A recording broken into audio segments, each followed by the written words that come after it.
संभाजी बालपन से ही राज्य की राजनीतिक समस्याओं का निवारण करते थे। संघर्ष के साथ शिक्षा दीक्षा के कारण ही शंभूजी राजे बाद में संभाजी राजे बने थे। छत्रपति संभाजी महाराज का जन्म 14 मई 1657 को पुरंदर किले में हुआ था। जब वे 2 वर्ष के थे तभी उनकी मां साईबाई का देहांत हो गया था। संभाजी का पालन पोषण शिवाजी की मां जीजाबाई ने किया था। बचपन में संभाजी को छवा कहकर पुकारते थे, जिसका मराठी में अर्थ होता है शेर का बच्चा। संभाजी महाराज की संस्कृत और 8 अन्य भाषाएं आती थी। संभाजी के एक भाई राजा राम छत्रपति थे, जो सोहराबाई के पुत्र थे। संभाजी का विवाह यूसुफबाई से हुआ। इनके पुत्र छत्रपति साहू था। सोहराबाई अपने पुत्र राजा राम छत्रपति का राजा बनाना चाहती थी। शिवाजी और संभाजी जी के मध्य रिश्ते खराब हो गए थे। इसी कारण एक दिन शिवाजी ने संभाजी को सजा दे दी और संभाजी जी भाग निकले और औरंगजेब से जा मिले। लेकिन औरंगजेब ने हिंदुओं के प्रति गलत व्यवहार करता देखकर संभाजी घर लौटे। अपने पिता शिवाजी से माफी मांगी। संभाजी ने अपने पिता शिवाजी के सम्मान में बुद्धाचरित भी लिखा था। इसके अलावा मध्यकाल की संस्कृत का उपयोग करते हुए संभाजी ने संग्रहालय भी लिखा था। 11 जून 1665 को पुरंदर की संधि में शिवाजी ने यह सहमति दी थी कि उनका पुत्र मुगल सेना को अपनी सेवाएं देगा।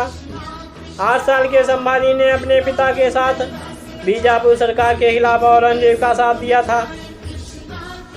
शिवाजी और संभाजी औरंगजेब के दरबार गए तो उन्हें नज़रबंद करने का आदेश दे दिया। किसी प्रकार औरंगजेब को गिरफ्त से भाग निकले। 30 जुलाई 1680 को संभाजी और उनके अन्य सहयोगियों को सत्ता सौंपी गई। उन्होंने औरंगजेब की 8 लाख की सेना का सामना किया। कई युद्धों में मुगलों को पराजित किया। मराठों और मुगलों के बीच युद्ध चला। 7 वर्षों तक आघात प्रतिघात का क्रम चलता रहा। 1682 में औरंगजेब के पुत्र का अकबर को शरण देने के पेशकश भी की, जिसे राजपूत राजाओं ने बचा लिया। हिंदू से मुस्लिम बने भाइयों की घर वापसी शुरू हो गई थी। शिवाजी महाराज ने सबसे पहले नेताजी पलक्कर को पुनः हिंदू बनाया था, जिन्हें मृत्यु का भय देकर मुस्लिम बनने पर मजबूर किया गया था। असल में कुलकर्णी नाम का एक ब्राह्मण था, जिसे मुगलों ने जबरदस्ती मुसलमान बना दिया था। उसने वापस हिंदू धर्म में आने की कोशिश की। ब्राह्मणों ने मना कर दिया, लेकिन अंत में वह जाकर संभाजी महाराज से मिला। संभाजी ने जी कुलकर्णी को पुनः अनुष्ठान करके हिंदू बनाया। इस तरह से बहुत से हिंदू से मुस्लिम बने लोग अपने धर्म में लौट आए। औरंगजेब दक्षिण की पठार की तरफ आया। उसके साथ 4 लाख जानवर और 50 लाख की सेना थी। औरंगजेब ने बीजापुर की सल्तनत के आदिल शाह और गोलकुंडा की सल्तनत के कुतुब शाही को परास्त किया और वहां अपने सेनापति क्रमशः मुबारक खान और शाह खान को नियुक्त की। 1682 में मुगलों ने मराठों के राम से ही दुर्ग को घेरने की कोशिश की, लेकिन 5 महीने के प्रयासों के बाद भी वो सफल ना हो सके। फिर 1687 के युद्ध में मराठा सैनिक मुगलों के सामने कमजोर पड़ने लगे। वीर मराठाओं के सेनापति हम्बीराव मोहिते शहीद हो गए और सैनिक सेना छोड़कर भागने लगे। संभाजी इसी दौरान संगमेश्वर में 1679 फरवरी को मुगलों के हाथ लग गए। मुकराब खान के अचानक आगमन से मुगल सेना महल तक पहुंच गई। संभाजी के साथ कवि कलश को बंदी बना लिया गया। उन्हें वेद विरुद्ध इस्लाम अपनाने को विवश किया गया। संभाजी को बहुत अपमानित किया गया। संभाजी ने कहा गया कि वे इस्लाम अपना ले तो उन्हें छोड़ दिया जाएगा, लेकिन संभाजी ने ऐसा नहीं किया। औरंगजेब संभाजी को देखकर अपने सिंहासन से नीचे उतर कर आया और उसने कहा कि मराठाओं का आतंक कुछ ज़्यादा ही हो गया था। वीर शिवाजी के पुत्र का मेरे सामने खड़े होना एक बहुत बड़ी उपलब्धि है। ऐसा कहकर औरंगजेब ने अपने अल्लाह को याद करने के लिए घुटने टेके। कवि कलश उस समय जंजीरों से बंधे हुए एक तरफ खड़े हुए थे, लेकिन उन्होंने संभाजी की तरफ देखा और कहा कि हे मराठा राजे, देखिए आलमगीर खुद अपने सिंहासन से उठकर आपके आगे श्रद्धा से नतमस्तक होने आए हैं। कलश ने उन विपरीत परिस्थितियों में भी वीरता दिखाते हुए कहा कि औरंगजेब अपने दुश्मन संभाजी राजे के सामने घुटने टेक रहे हैं। इससे औरंगजेब आगे बबूला हो गया और उसने उन दोनों को तहखाने में डालने का आदेश दे दिया।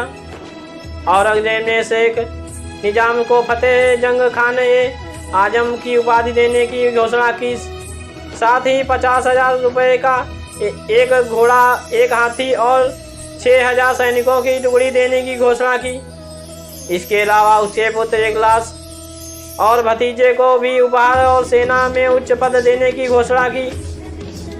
मुगल नायकों ने संभाजी को सुझाव दिया कि वे यदि अपना पूरा साज और सभी किले औरंगजेब को सौंप देंगे तो औरंगजेब संभाजी की जान बख्श देगा। संभाजी ने इस बात को से मना कर दिया। इसके बाद मुगल अपने उस उद्देश्य पर लौट आए जिसके लिए उन्होंने भारत पर आक्रमण किया था, जिसमें गैर मुस्लिम बनाना और जनता को लूटना और महिलाओं का सील भंग कर मुख्य कार्य था।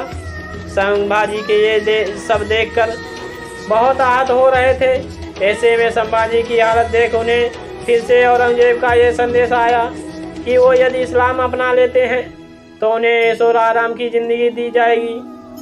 लेकिन संभाजी ने साफ कह दिया कि आलमगीर देश का सबसे बड़ा शत्रु है और वो ऐसी कोई संधि नहीं कर सकते जो उनके राष्ट्र के सम्मान के विपरीत हो। कठोर यातनाओं के बाद भी न झुकने पर संभाजी और कलश को कैद से निकालकर घंटी वाली टोपी पहना दी। उनके हाथ में झुंझुना बांधकर उन्हें ऊँटों से बांध दिया गया। तुलापुर के बाजार में घसीटा जाने लगा। मुगल लगातार उनका अपमान कर रहे थे और उन पर थूक रहे थे। उन्हें जबरदस्ती घटी जा रहा था, जिसके कारण झुंझुने की आवाज़ को साफ सुना जा सकता था। मुगल अपनी असलियत का परिचय देते हुए ये सब देखकर क्रूरता से हंस रहे थे और उपहास कर रहे थे। मंत्री कलश भी ऐसे में हार मानने वालों में से नहीं थे। वे लगातार भगवान का जाप कर रहे थे। जब उनके बाल खींचकर उन्हें इस्लाम कबूलने के लिए कहा जा रहा था, तब भी उन्होंने साफ तौर से इससे ना कह दिया और कहा कि हिंदुत्व सभी धर्मों के से ऊपर सच्चा और शांतिप्रिय धर्म है।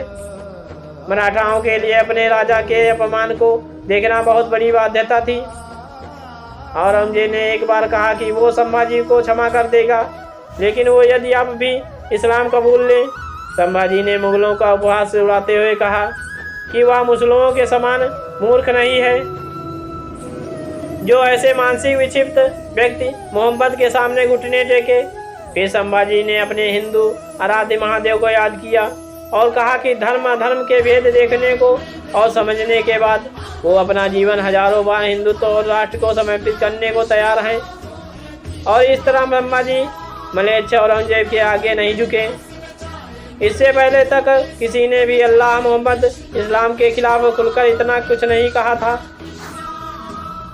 औरंगजेब ने इसके क्रोधित होकर आदेश दिया कि संभाजी के घावों पर नमक छिड़का जाए और उन्हें घसीटकर औरंगजेब के सिंहासन से नीचे लाया जाए। फिर भी संभाजी लगातार भगवान शिव का नाम जप रहे थे। फिर उनकी जीभ काट दी गई, आलमगीर के पैरों में रखी गई, जिससे उनसे कुत्तों से खिलाने का आदेश दे दिया गया।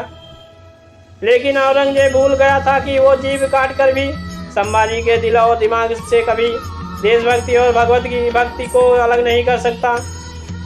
संभाजी अब भी मुस्कुराते हुए भगवान शिव की आराधना कर रहे थे। इस पर उनकी आंखें निकाल दी गई और फिर उनके दोनों हाथ भी काट दिए गए।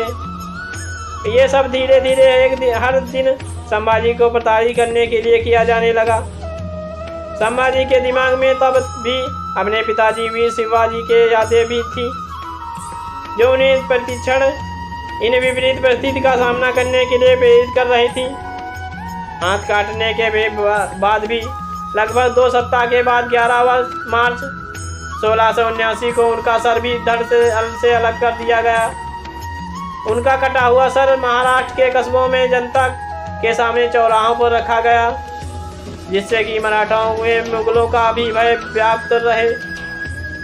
जबकि उनके शरीर में छोटे छोटे टुकड़ों को काटकर तुलापुर के कुत्तों को खिलाया गया, लेकिन यह सब वीर मराठा पर अपना प्रभाव नहीं जमा सके। अंतिम क्षण तक भगवान शिव का जाप करने वाले बहादुर राजा के इस बलिदान से हिंदू मराठाओं में अपने राजा के प्रति सम्मान, मुगलों के प्रति आक्रोश और बढ़ गया। एक अन्य किंवदंती के अनुसार संभाजी का वध वादनाखले मतलब चीते के नाखूनों से किया गया।